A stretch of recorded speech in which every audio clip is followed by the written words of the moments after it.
Bonjour à tous, j'espère que vous allez bien. Aujourd'hui, je vais vous montrer une variante pour jouer contre la défense française, donc une variante côté blanc pour jouer contre la défense française.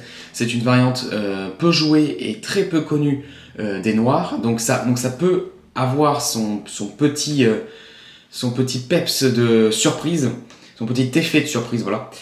Et sans perdre plus de temps, je vais vous montrer on va dire le plan principal de la variante et pour finir un exemple de partie.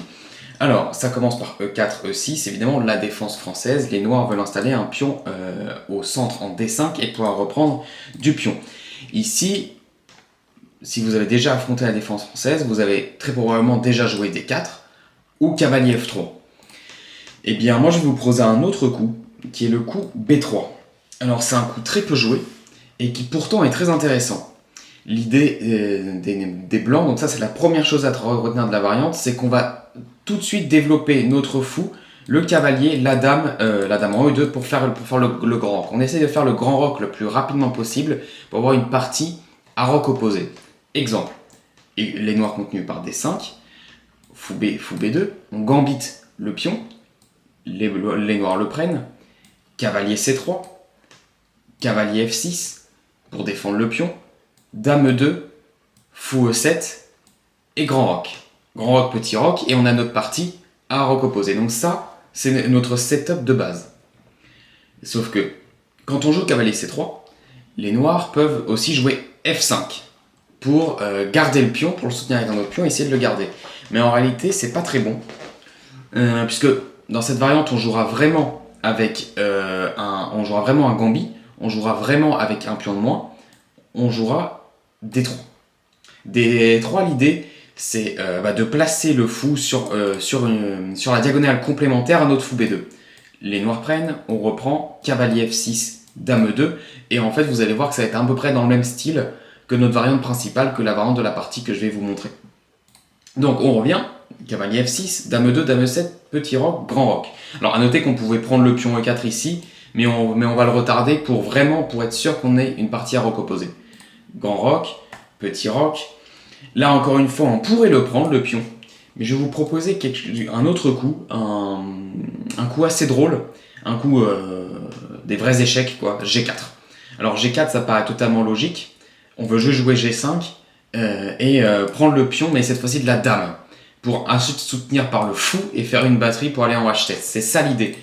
Donc les noirs peuvent jouer C5 ou A5, qui sont... alors A5 c'est le coup critique, C5 c'est le coup de la partie. Donc ce que je vais vous proposer c'est de regarder d'abord A5.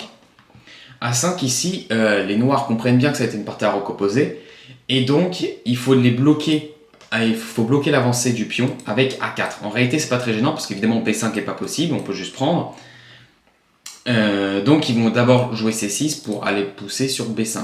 Ici on joue G5, cavalier D5, H4, et vous allez vous rendre compte que ça va vraiment hyper ressembler à la variante de la partie. Dans la partie, il y a eu C5, G5, comme prévu, cavalier D5 et H4. On défend d'abord le pion G5 avant de le reprendre. Du cavalier ou de la dame. Ça sera nous qui choisirons si on va prendre du cavalier ou de la dame. Les deux peuvent nous intéresser.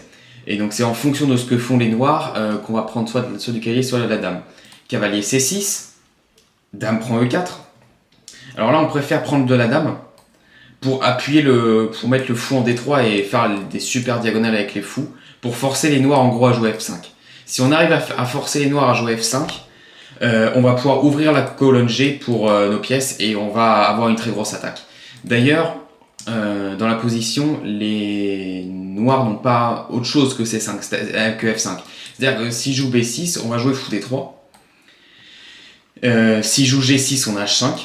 Et si je joue F5, cette fois-ci on peut prendre, cavalier prend, d'ailleurs on pourrait prendre ici, autant pour moi, donc c'est plutôt fou prend.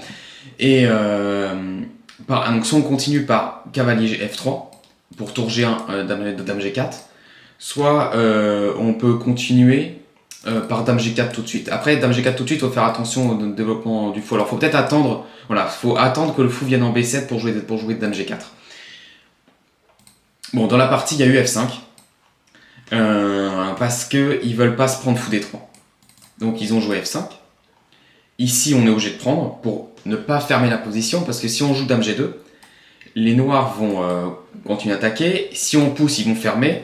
Et si on pousse de l'autre côté, ils vont fermer aussi. Là, je joue des coups un peu bizarres, mais c'est pour vous montrer comment est-ce qu'ils vont fermer. C'est pour ça qu'on est obligé, quand ils jouent F5, on est obligé de prendre F6. Cavalier prend, Dame G2.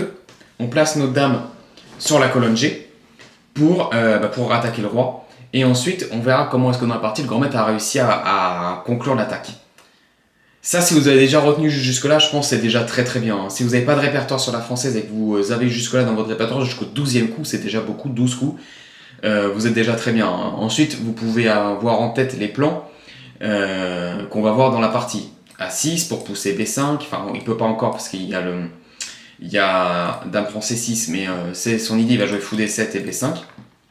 Cavalier F3, Dame C7, et là l'idée de Cavalier F3, c'était pas de jouer pour cavalier G5, c'était pour jouer tour géant. Pour mettre la tour sur la colonne G. Cavalier E8, il protège le mat. Et là, c'est la séquence tactique. Si vous voulez mettre pause pour essayer de chercher le coup du grand maître dans la position, vous pouvez. Et ici, il fallait voir comment ramener des attaquants. C'est pour ça que le grand maître a joué cavalier D5. Cavalier D5 attaque la dame, donc ils vont prendre. Ça paraît logique. Et ici, il fallait voir qu'on pouvait sacrifier la dame pour faire échec et pour avoir un petit moulinet. Je dis bien un petit moulin ou un petit moulinet. Oui, moulinet, c'est pas mal. Parce qu'en réalité, ils vont pouvoir nous bloquer avec D4. Mais on reprend quand même la dame, tour prend, et on a un pion de plus. Et en réalité, la position est complètement gagnante. D'ailleurs, à la fin de la partie, se finit par Fou G2. Tour prend, Fou prend, pion prend, tour prend. Et les noirs ont défendu le pion C5, ils ont joué tour F5, et là un coup très simple pour mettre fin à la partie, c'est tour G1. Pourquoi? Parce qu'en gros, les blancs menacent tour prend C5, suivi de Fou prend D4, et c'est échec et mat. Par exemple, un coup lambda, tac, tac, pam, pam, et en fait c'est juste mat, il n'y a que tour E5, Fou prend F5 mat, voilà. Donc les noirs ont abandonné dans cette position.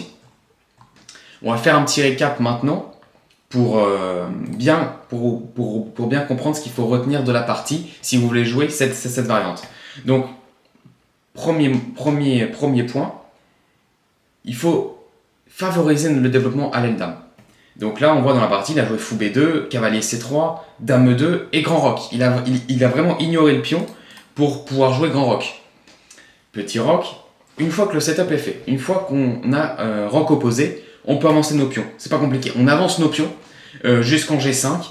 On avance le deuxième pour pouvoir maintenant prendre 4. Et ensuite, il ne faut pas oublier que la colonne G peut servir pour la dame et ensuite pour la tour. Voilà. J'espère que la vidéo vous a plu. N'hésitez pas à vous abonner, à liker et à partager si ça vous fait envie. Et si vous avez des questions, je réponds évidemment avec bienveillance et avec grand plaisir en commentaire. Et je vous dis à jeudi prochain pour une prochaine vidéo.